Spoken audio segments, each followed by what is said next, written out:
ကဲအားလုံးပဲမင်္ဂလာပါနော်ဟိုတလောကဒီဗာလဲဘောလုံးကိုအနောက်ပိုကင်းလို့ဘယ်လိုခေါ်လဲဆိုပြီးတော့မှကျွန်မကဗီဒီယိုတင်ထားတာပေါ့နော်အဲ့ဒီဗီဒီယိုမှာတယောက်ကလာမေးထားတယ်ပေါ့နော်ဘောလုံးကိုကြာတော့ကရင်လို့သိပြီဒါပေမဲ့ချင်းလုံးကိုကြာတော့ရောတဲ့ကရင်လို့ဘယ်လိုပြောလဲလို့လာမေးထားတယ်ပေါ့အဲ့ဒါကြောင့်မလို့အခုပြန်ပြမယ်ပေါ့နော်ချင်းလုံးကိုအနောက်ပိုကင်းလို့ကရိဖလုံလို့ပဲပြောတယ်နော်ရိဖလုံနောက်တော့ကျန်တကာကိုလည်းထပ်ပြီးတော့မှလာမေးထားတယ်ကျန်တကာကိုကြတော့ကျွန်မကတစ်ခေါက်ဖြေထားပေးပြီးသားပေါ့နော်ဒါပေမဲ့မသိသေးဘူးထင်တယ်ကျန်တကာကိုအနောက်ပိုကင်လိုကစီဖို့ပိန်လို့ပဲခေါ်တယ်နော်စီဖို့ပိန်ကျန်တကာကိုကြတော့ကြံနဲ့လှုပ်ထားတယ်ပေါ့နော်ပြီးလို့ရှိရင်သူကကြတော့အချလိုက်နဲ့အဲ့လိုမျိုးဆိုတော့ကျန်တကာဆိုလို့ရှိရင်တော့စီဖို့ပိန်လို့ပဲခေါ်ပါတယ်တဲ့နော်ကဲနောက်တစ်ယောက်ကလာမေးထားတာကဘာလဲဆိုတော့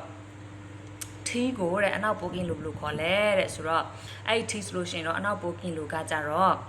ဆောင်းလို့ခေါ်တယ်နော်ဆောင်းနော်ချင်းလုံးကိုဟိဖလုံကျန်တကာကိုစီဖို့ပဲ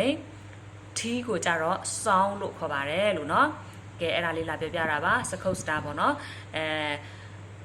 နောက်တော့တချို့လူတွေကြတော့လေလာမေးထားတယ်လာမေးထားရင်ကိုပြန်ဖြေတယ်ဒါပေမဲ့သူတို့ကပြန်ဖြေတဲ့ဟာတွေပြန်မကြည့်ဘူးပေါ့နော်တကယ်လို့များကိုမေးထားတာတွေပါတယ်ရှိတယ်ဆိုလို့ရှိရင်လေကျမရဲ့ word ထဲကိုတစ်ချက်တော်ပြီးတော့ရှာပေးပေါ့နော်ရှာပေးအဲ့မှာကျမဆိုလို့ရှိရင်ဒီ account ထဲမှာဆိုတင်ထားတာတွေကလည်းအများကြီးရှိသွားပြီပေါ့နော်ကဲ Scosta